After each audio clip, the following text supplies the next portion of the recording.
Welcome you to the deep dive, where we don't just skim the headlines. No, we plunge right into them. Every day, it feels like the world just throws this overwhelming torrent of news at us. It makes it incredibly difficult to figure out what's truly significant.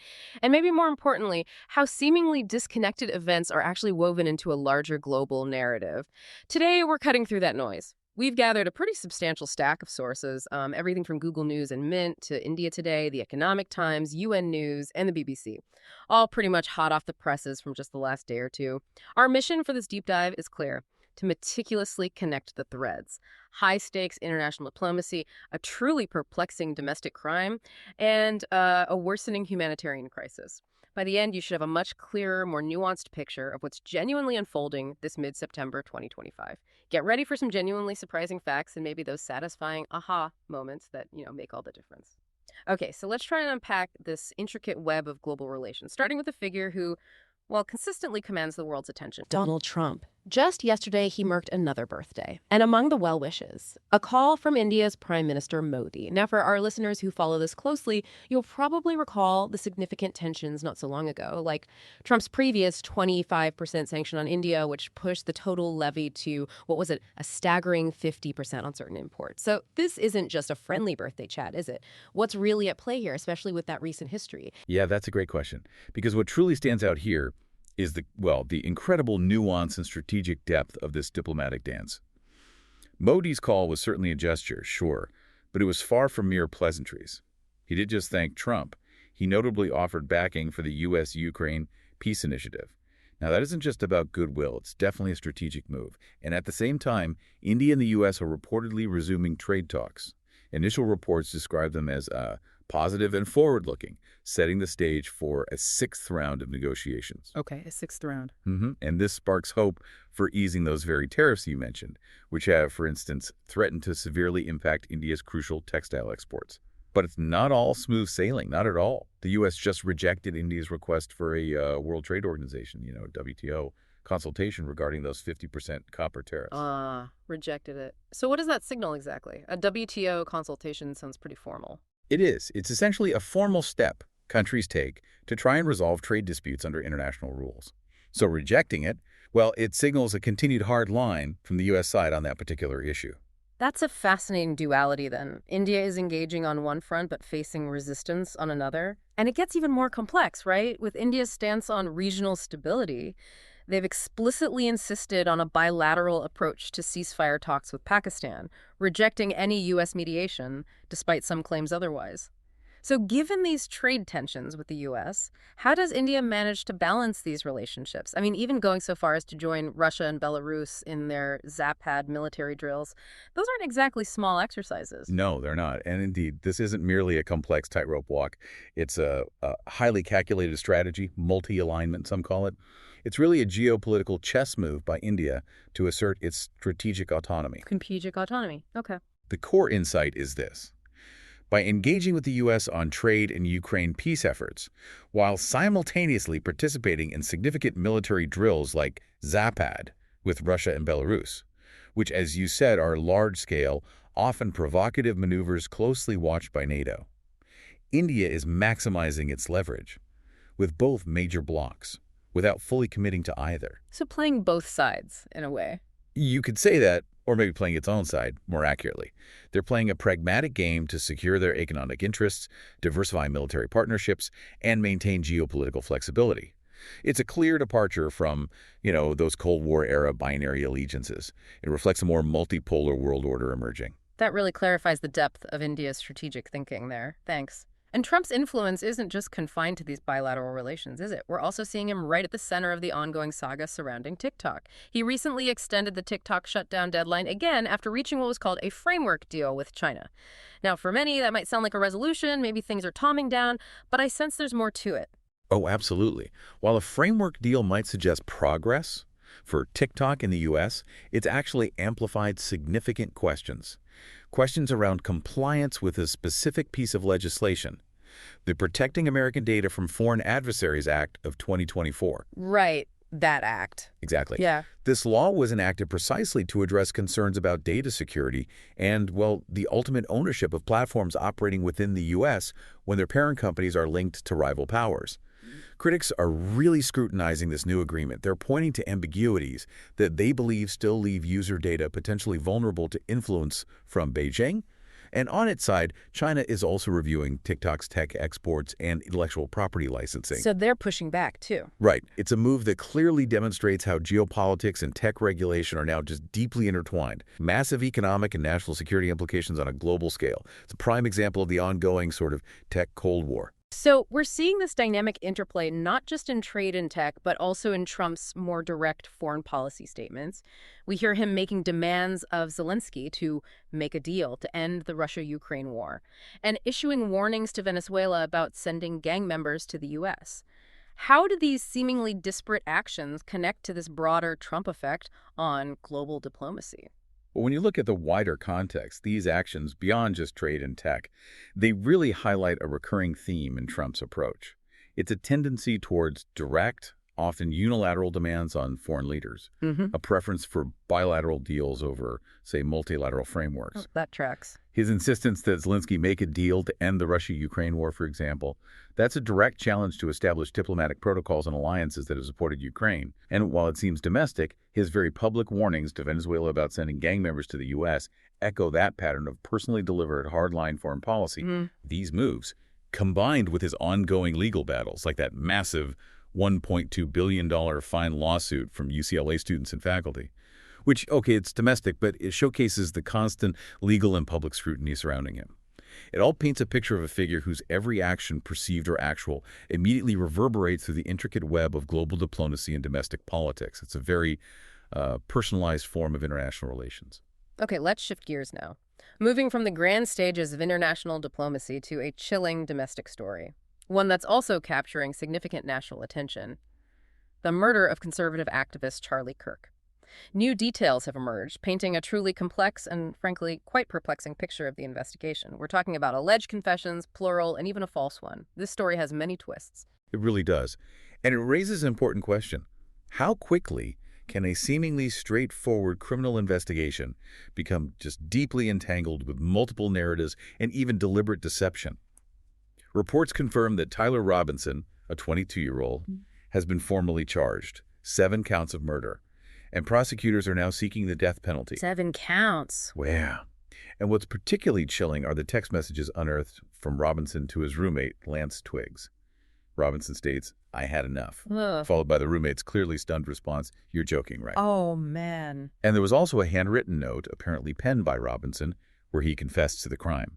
These details, straight from the investigation, they paint a picture of a suspect seemingly admitting guilt, which on the surface, might suggest an open and shut case. Right, that level of detail, those messages are truly unsettling. But the story takes an even stranger turn here, as you hinted. It wasn't just Robinson at the scene. Another man, George Zinn, who is 71 years old, 71, yes, allegedly shouted to police, "I shot him, now shoot me." What possible motive could there be for someone to do that? To interject themselves so dramatically and seemingly falsely confess right in the middle of a live police operation? Does this suggest another layer of conspiracy or maybe just a profound misunderstanding on Zinn's part? It's a truly perplexing element, no doubt. Yeah. And it immediately complicates the investigation. Zinn's actions led to his arrest on charges of obstruction of justice. Obstruction, okay. Which, in this context, yes, it implies a deliberate attempt to mislead law enforcement and distract them from the real gunman. His motive. Well, it could be any number of things. Maybe a misguided attempt to protect Robinson. Perhaps a state of delusion, or even, a profound desire for attention in such a highly publicized case. Who knows? What's clear is that this false confession introduces this layer of confusion and misdirection that investigators have had to painstakingly unpeel, diverting resources and adding complexity to an already high-stakes case.